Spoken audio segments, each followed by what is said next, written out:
Welcome to 60 Seconds with the Allen firm. We have Stephen Cheak of counsel with our firm. Back on, Stephen. It's always a really helpful video when you get on, so I appreciate you making time today. Of course, thank you.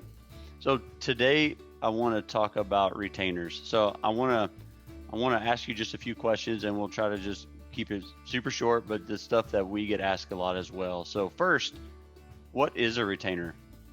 Okay, so super short is key, especially with me, because Yeah. I tend to talk a lot. Yeah. So I'll try to be short and to the point. So a retainer is what you pay a law firm in order to secure their services. That is the simplest definition of what a retainer is. Okay. Do most firms require retainers? So I cannot speak for criminal law firms because we only do civil matters, and there are certain family law attorneys that do it differently. But as far as what we do in the business realm, yes, we generally do require a retainer in order to solidify or tie in our agreement with our clients. Okay. So if I'm hiring us, if I'm the client and hiring you to represent me in a civil matter, we sign an engagement letter and I pay a retainer. Then you do some work on the file. The next month, am I going to have to pay an invoice, or does that come out of the retainer? So that's an excellent question.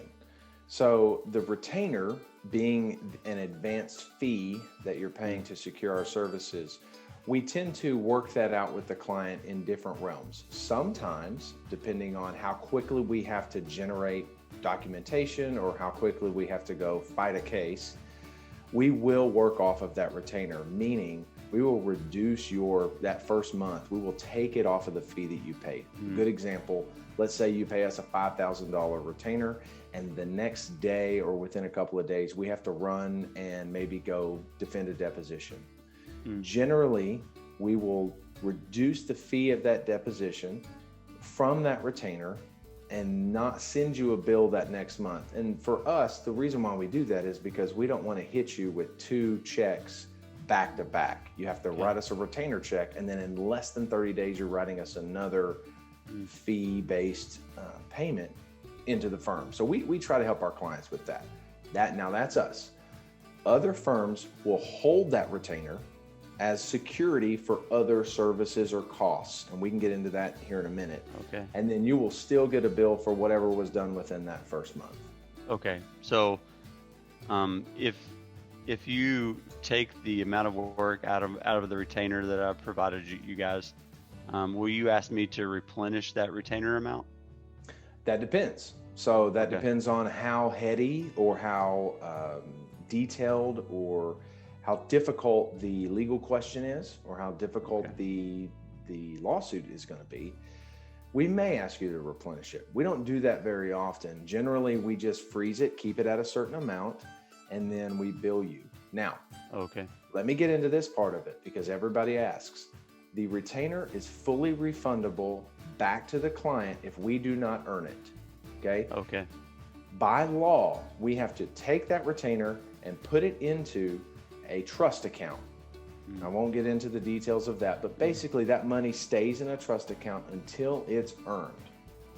And at that point, if we don't use it, or if it's not used to put towards costs of service or anything like that, then it goes back to the client when the case is over. It's still their money. We do not keep that and pad our pockets with it.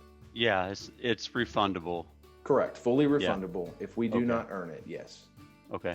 And then as far as expenses, are it like actual cost and expenses, are they taken out of the retainer as well, or can they be, or can I authorize you to?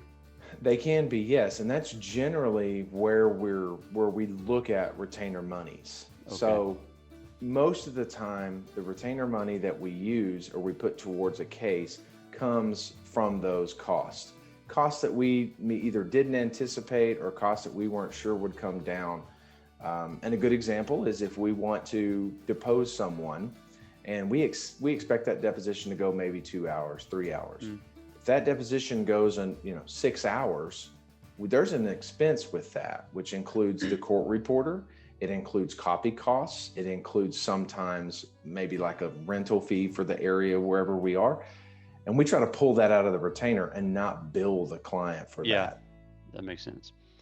I think that's super helpful. I think we better stop here, and that really kind of gives a food for thought and how retainers are handled and what the purpose of them is. So thanks for making time today, Stephen. I really appreciate it. That was very helpful. Happy to help. Sorry if I went too long. No, you're good. Thanks. All right.